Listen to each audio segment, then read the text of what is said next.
어제 그 두 사람의 회동을 놓고서 이제 윤한 갈등과 관련해서 어느 정도 해소되는 그러한 만남이었다라는 분도 있습니다만 아직은 ING다라고 생각하는 분도 있고요. 어제 만남에서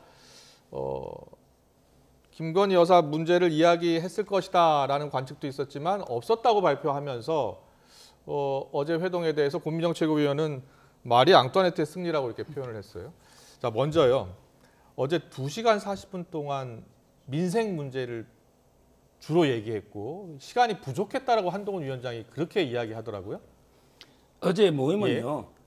이제 한 문장으로 정리하면 민생과 정책으로 하나된 이런 모임이다. 네. 민생과 정책으로 윤 대통령과 한 위원장이 원팀 하나가 된 이런 데 자리입니다. 네. 어제 뭐 공천 이야기 지금 이제 참석자가 몇 명인데 공천은 이게 그 법에 반할 소지가 있는데 그렇게 많은 사람이 있는 데서 독대도 아니고 공천 이야기 하겠습니까? 그리고 이제 뭐 김건희 여사 문제 더 이상 할 이야기 뭐 있습니까? 한 위원장은 이제 처음부터 국민의 눈높이, 국민의 우려가 있다. 일관된 입장이잖아. 거기에 뭘 더 언급하고 의논할 게 뭐가 있습니까? 저는 어제는 이제 그 철도 지하화라든지 또는 이제 주택 문제나 중대재해법 이런 데 민생과 관련해서 당정 간에 이런 데 그 협의가 있었다. 이렇게 믿어야지. 자국이 근거도 없이 의심하면서 가짜 뉴스를 퍼뜨리는 야당의 모습이 참 안타깝다는 생각이 들고 아마 이제 고민정 의원은 제가 보니까 전공이 중국어과인가 어디 놓던데 마리 앙뚜아네트가 어떤 분인지도 잘 모르는 것 같아요. 좀 이게 역사 공부부터 좀 하고 평가하세요. 자, 그럼 장윤 변호사 평가해 주세요.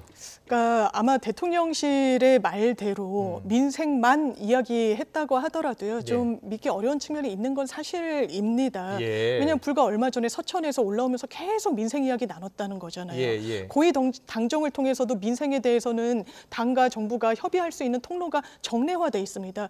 굳이 이 만남, 설사 민생 이야기만 나온 게 맞다고 하더라도 그 정치적 함의를 대통령실이 몰랐을 리 없는 거죠. 그렇다면 그 정치적 해석을 어떻게 하는 것이 맞겠는가와 관련해서는요. 지금 한동훈 비대위원장의 발언이 어디에 멈춰서 있는지를 봐야 될 겁니다. 처음에 눈높이 이야기했었죠. 아쉬운 점이 있다라고 김건희 여사의 명품백 수수에 대해서 이야기했습니다. 그러자 사퇴 종용이 있었고요. 그 뒤에 마지막 발언은 내가 김건희 여사에 대해서 사과를 요구한 적이 있었던가요?에서 멈춰 있습니다. 그런 상황에서 더 진일보한 발언도 없고 사과 요구까지는 나아가지 못하는데 대통령실에서 이 만남을 왜 주선했겠는가? 왜 만나자고 했겠는가? 정말 민생을 이야기하는 데 목표가 있다라기보단 이게 어쨌든 갈등이 봉합됐다. 마침표다. 대통령 뜻대로 가는 것이다. 가닥이 잡혀간다라는 정치적 신호를 보내는데 목표가 있었다는 거는 부인할 수 없을 겁니다. 그렇다면 만약에 승패로 이 부분을 진단한다면 누구의 승이고 누구의 패입니까? 한동훈 비대위원장의 패라고 보는 시선이 전 무리하다고는 생각하지 않습니다. 자, 그러면 윤한 갈등은 계속되고 있다라고 보세요? 어떻게 보세요? 전 계속되고 있고 더 가속화될 가능성이 있는 게 정치적인 변수가 놓여있기 때문인데요. 이른바 공천 아니겠습니까? 대통령실에서도 김건희 여사를 전면적으로 내세우진 않았습니다. 사천 논란을 비판의 수단으로 삼았던 거죠.